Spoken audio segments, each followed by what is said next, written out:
In the stillness of midnight, when most of the city slept under the blanket of silence, CEO James sat alone, his heart carrying the weight of a world that seemed to collapse entirely on his shoulders.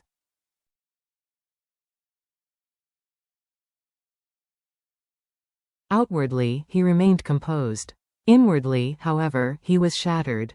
Behind that practiced smile lay the wreckage of bankruptcy, a truth so heavy it could break even the most resilient heart.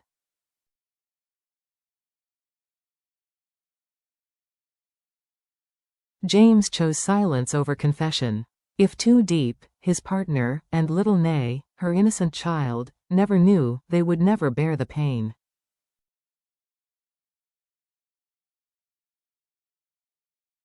That was the vow he whispered to himself. But secrets, no matter how carefully hidden, have a way of unraveling.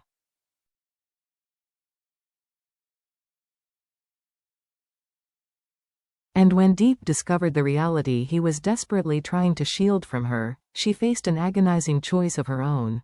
Would she walk away to protect herself and the child she loved, or would she stay and endure the storm at his side, even if it meant suffering together?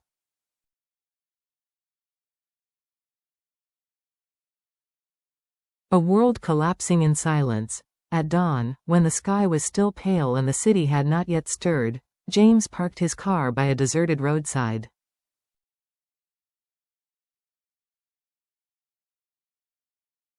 He lowered his head onto the steering wheel, his hands trembling. To the outside world, life marched on.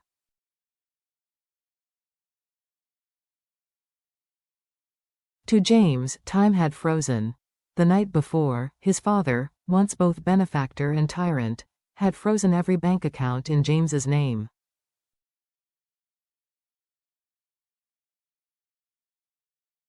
His corporate role stripped, his financial lifelines severed. Overnight, the empire he had carefully built vanished.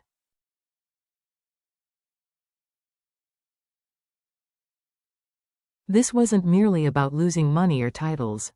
It was humiliation, an unspoken message that he had been cast adrift, left to prove his worth without family backing.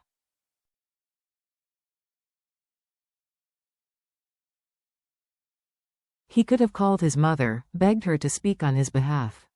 He could have confided in Diep, who would have surely met him with tears, compassion, and the comfort of her embrace.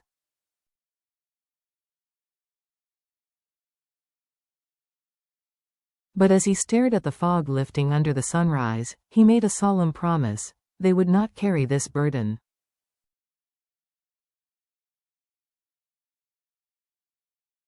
Diep had already weathered enough hardship in her life.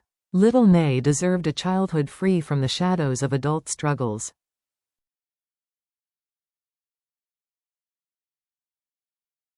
So James straightened his back, wiped exhaustion from his face, and prepared the mask he would wear.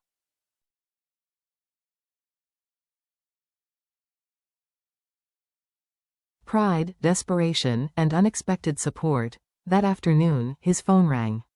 It was his mother.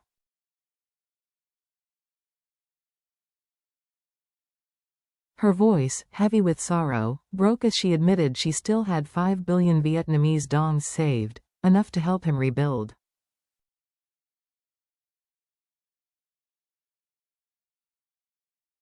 James's pride wavered. Torn between desperation and dignity, he accepted only 3 billion, insisting she keep the rest.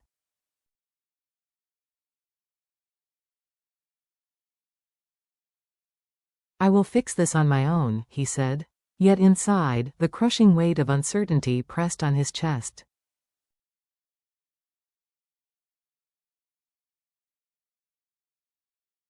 Later that day, his younger brother, Hank, quietly transferred 500 million without a word.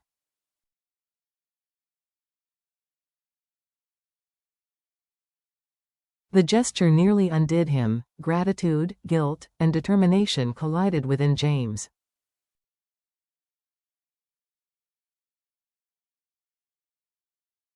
Still, he whispered a vow to himself: every bit would be repaid. Tonight, no one would see him falter.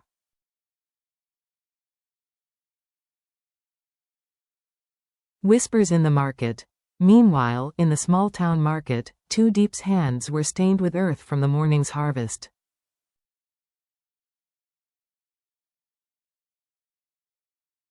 Little Nay sat quietly beside her, sipping milk. Diep's laughter rang warmly as she greeted customers, but her mind wandered.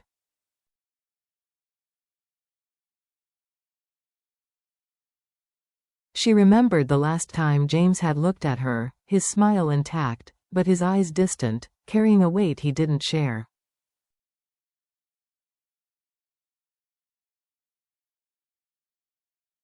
Rumors travel fast. Business circles whispered that James had been forced out of his father's company.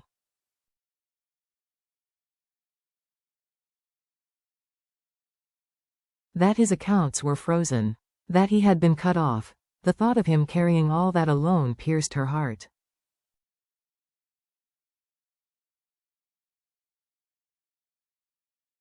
She knew why he stayed silent, to protect her and Nay. But one haunting question gnawed at her. Could their love survive the storm ahead? Or would she, for Nay's sake, have to walk away?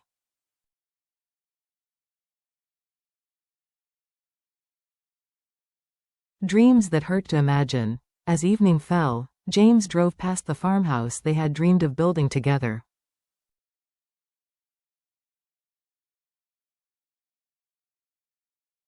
Its wooden beams glowed gold in the fading light.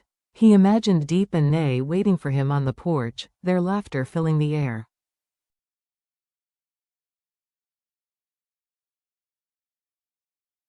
The vision comforted him, and haunted him. He would not let them see his fear.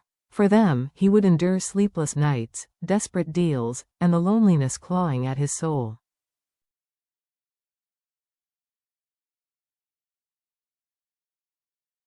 But a quiet dread remained. What if Diep discovered the truth, and chose to leave?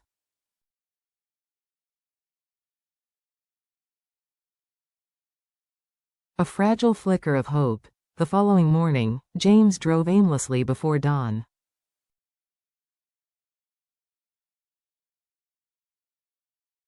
Deals loomed like shadows. Debts snarled like storms in his mind. He thought of Diep's gentle smile, of Nay's bright eyes.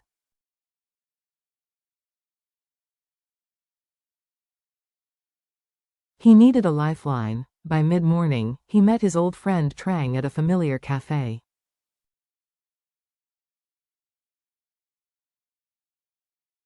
Trang's textile company was thriving but constrained, too small a factory, aging machinery, overworked employees.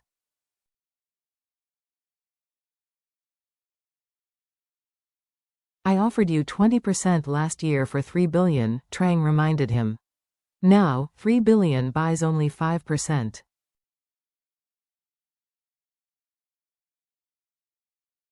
James's pride stirred, but he countered with boldness. Not 5%. 7. And I'll bring new clients from the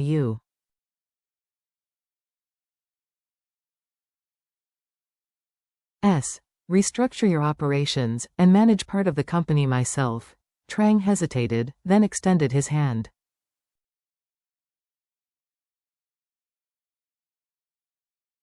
7%. Let's build something great. For the first time in weeks, James felt a flicker of hope.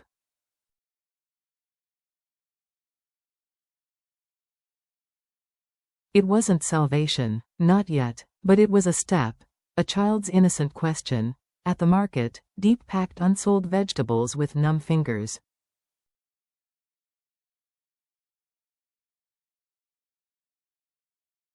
Nay skipped beside her, humming. Will Uncle James come tonight? The little girl asked, her eyes wide with hope.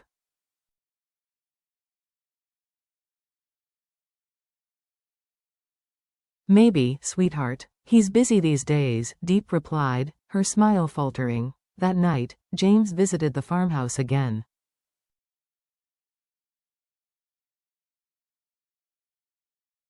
He touched the beams, imagining their future, the dinners, the laughter, the fireflies Nay might chase in the yard.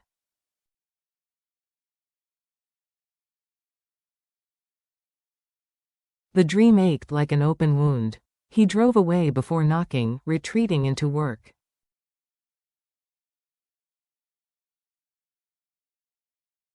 But the question echoed in his silence. If Diep knew the truth, would she stay? Or leave?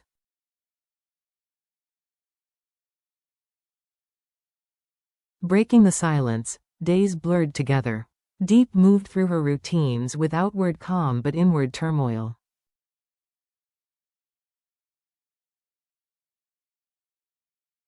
Nay, sensing the change, tugged her sleeve.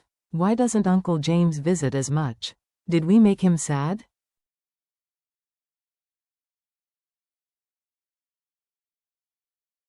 Diep's throat tightened. She kissed the child's forehead. No, sweetheart. Uncle James is just very busy.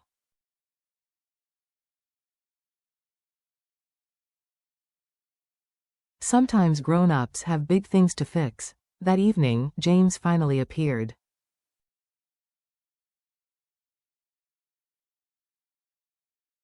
Nay's eyes lit up as she leapt into his arms.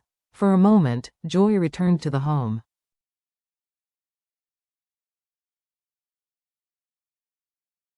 But Diep, watching closely, saw the exhaustion etched beneath his smile. James, she said softly when Nay left the room.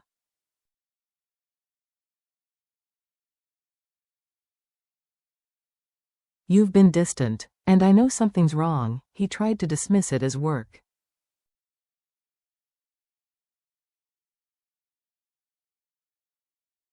But Diep pressed on. I know about your father. I know you've lost the company.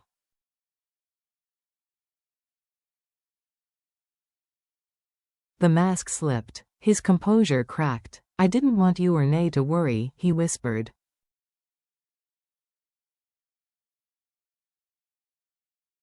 I can handle this. You don't need to suffer because of me. Her hands trembled as she reached for him.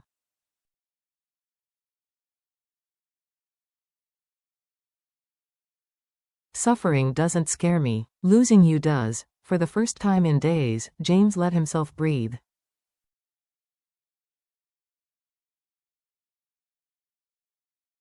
In her eyes, he saw not pity, but love. Unwavering, unshakable. And in that moment, beneath the dim light of their modest home, he realized he was not as alone as he thought.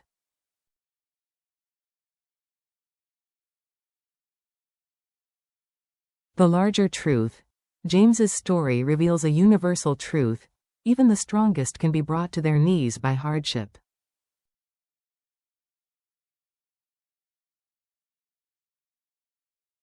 He was once a CEO, confident and capable. But when the empire collapsed, when even his father turned his back, James believed silence was strength.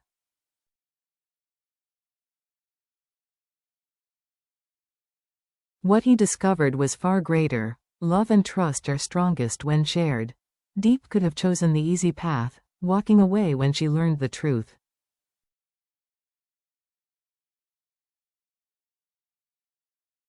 Instead, she chose loyalty over fear, compassion over convenience.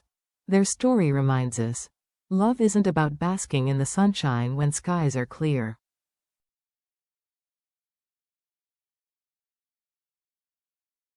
It is about standing together in the storm, even when the horizon looks uncertain.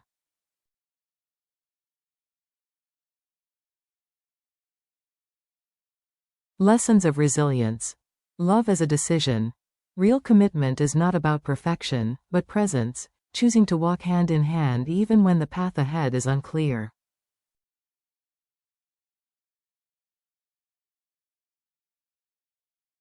Strength in vulnerability. Letting others see our scars invites connection, and connection builds resilience.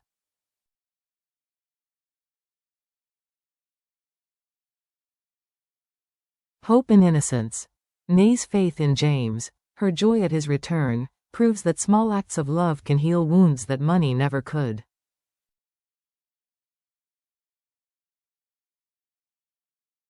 Redefining success. James thought his worth was measured by wealth and power. In truth, it was in his most vulnerable state that his bond with Diep deepened.